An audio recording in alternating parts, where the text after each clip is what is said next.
هنعمل عيش التوست في البيت من غير اي افتكاسات، سهل وسريع جدا، ونحطه في الفريزر لاي وقت نحتاج ان احنا نستخدمه. طري جدا وبجد بجد هش وخطير ومنقذ ومنجز كمان زي ما انتم شايفين. تعالوا بقى اقول لكم هنعمله ازاي بانجح وابسط طريقه بجد ممكن تتخيلوها، وطبعا ده بديل ممتاز للعيش الفينو وقت المدارس. تعالوا يلا نشوف.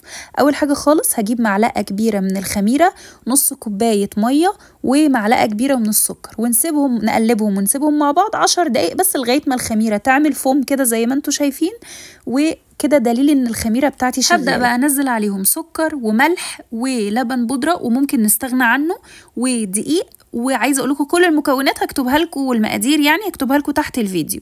وابدا ان انا افضل اعجن بيهم سواء بايديا او بعجانه 5 دقايق او 6 دقايق لغايه ما تلاقوا العجينه معاكم مش ملزقه في الايد. نبدا نحط معلقتين كبار زبده، وممكن نستبدل الزبده بزيت. بس برضو عايزه اقول لكم على حاجه، اللبن الباودر والزبده بتدي العيش طراوه مش طبيعيه، طراوه تحفه. بعد كده هغطيها واسيبها تخمر لمده ساعه لغايه ما تلاقوا الارتفاع التحفه ده. بعد ما ارتفعت معانا لازم اختبار الارتفاع بتاعنا ونديها بوكس، وبعد كده ابدا الم العجينه كويس وبفردها على رخامه او على حاجه سطح، يعني المهم مش هيلزق فيه.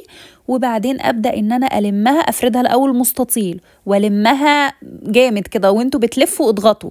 وبعد كده انا هنا قسمت العجينه جزئين، يعني المقدار ده عمل لي قالبين من قوالب التوست، عشان انا الصينيه بتاعه التوست او قالب التوست عندي صغير، فانا قسمته على 2، عملته على مرتين. هنا كده زي ما انتوا شايفين لميتها مره، فردتها ولميتها مره، ودي تاني مره اهو العكس كمان.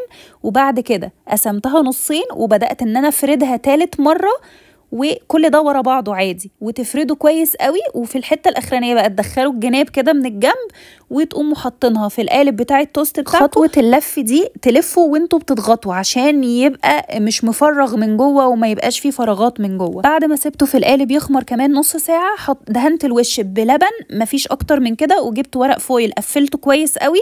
وبعمل خطوه ورق الفويل ده ليه؟ وبحط عليه صينيه تقيله عشان انا مش عايزاه يبقى قابب زي الكيك، انا عايزاه يبقى مبطط وواخد الشكل المستطيل كله كده زي العيش التوست.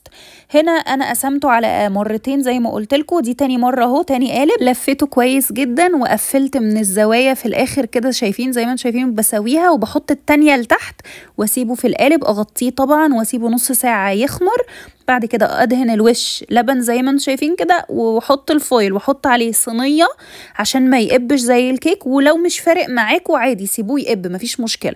وده تاني قالب، اول ما طلع معايا قلبته على شبكه وبدات ان انا ارشه بميه عشان يديني طراوه. وبعدين لفيته في فوطه وسبته بقى لغايه ما يبرد تماما.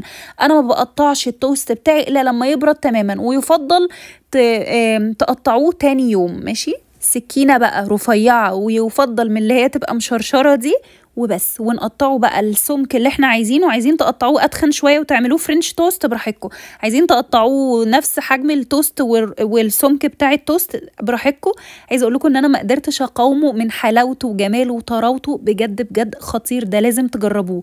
ده انا كده بقطعه وبقطع الرغيف كله بصراحة، وبعدين بحطهم في اكياس في الفريزر واطلعهم زي اي عيش توست انا بشتريه.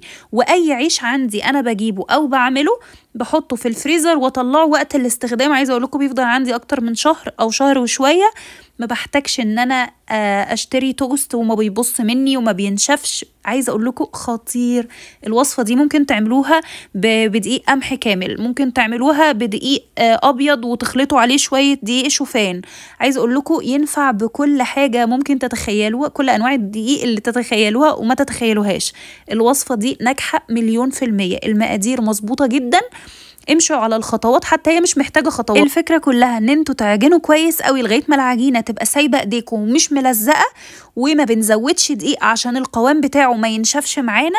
وكمان اهم حاجه بقى ان انتوا وانتوا بتلفوه تلفوه كويس وتسيبوه يخمر كويس عايزه اقول لكم هيطلع معاكم ناجح 1,000,000%. ده العيش بتاعي بحطه بقى في الفريزر زي ما قلت لكم، وما تخافوش مش بيلزق في بعض ولا اي حاجه. مجرد ما بطلعه 3 دقايق على الرخامه بتلاقوه طري كاني لسه عاملاه حالا، او ممكن لو عايزين تبقوا بسرعه اكتر 20 ثانيه في الميكرويف وهيطلع معاكم احلى عيش توست ممكن تجربوه. ما تنسوش تقولوا لي رايكم في الكومنتات، وقولوا لي الفيديو الجاي تحبوا يبقى ايه، العيش الفينو ولا الكب كيكس ولا الكوكيز ولا الميني بيتزا. باي.